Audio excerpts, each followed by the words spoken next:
नुकसान के बाद अब इसका नियंत्रण के बारे में देखते हैं, तो इसका नियंत्रण कैसे किया जाए। नियंत्रण में सबसे पहले किसान भाइयों से निवेदन करना चाहता हूँ कि सबसे पहले अपन जो कपास का जो फील्ड है उसको साफ-सुथरा रखें। दूसरा इसमें कि सबसे इम्पोर्टेंट काम है जो गर्मी में गहरी जुताई करें।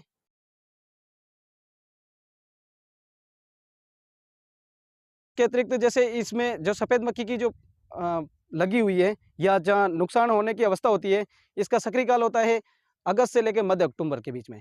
इस समय किसान पीले चिपचिपे ट्रैप जो आते हैं उनको काम में ले सकते हैं। जो 1 एकड़ में 10 से 15 पीले चिपचिपे ट्रैप लगाते हैं, जिससे कि ये सफ़ेद मक्खी उस ट्रैप पर चिपक जाती है और मर जाती है, जिससे कि इनकी कीटों की संख्या में वृद्धि नहीं हो पाती है और ये प्रजनन नहीं करने से इनका संख्या कम हो जाती है।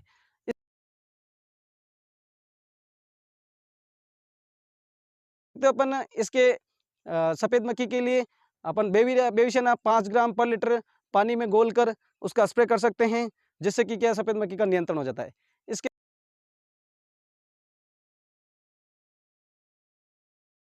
सफ़ेद मक्खी के नियंत्रण के लिए क्राइसोपरला मित्र कीट आता है। क्राइसोपरला मित्र कीट के जो इसको अपन कपास की फसल पे छोड़ते हैं 50,000 प्रति हेक्टेयर की दर से, तो ये सफ़ेद मक्खी को नियंत्रण कर लेते हैं।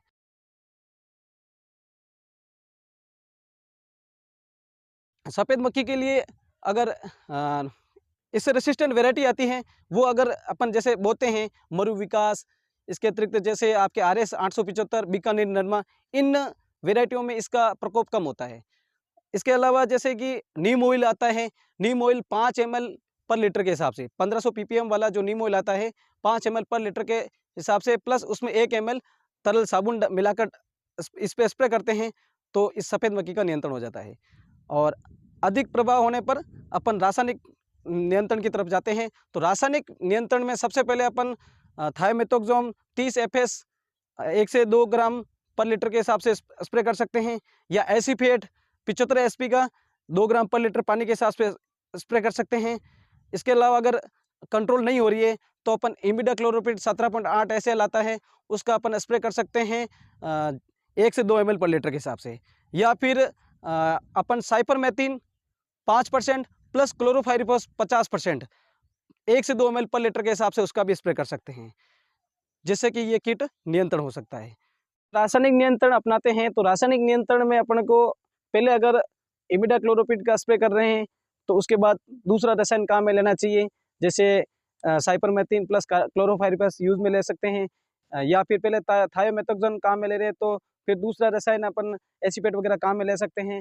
तो कहने का मतलब ये है कि आप है ना एक रसायन को बार-बार काम में नहीं ले, रसायन बदल-बदल कर काम में ले, जिससे कि ये सफ़ेद मक्खी का नियंत्रण भी हो जाए और सफ़ेद मक्खी इस पर्टिकुलर रसायन के प्रति रेसिस्टेंट नहीं हो सके। धन्यवाद।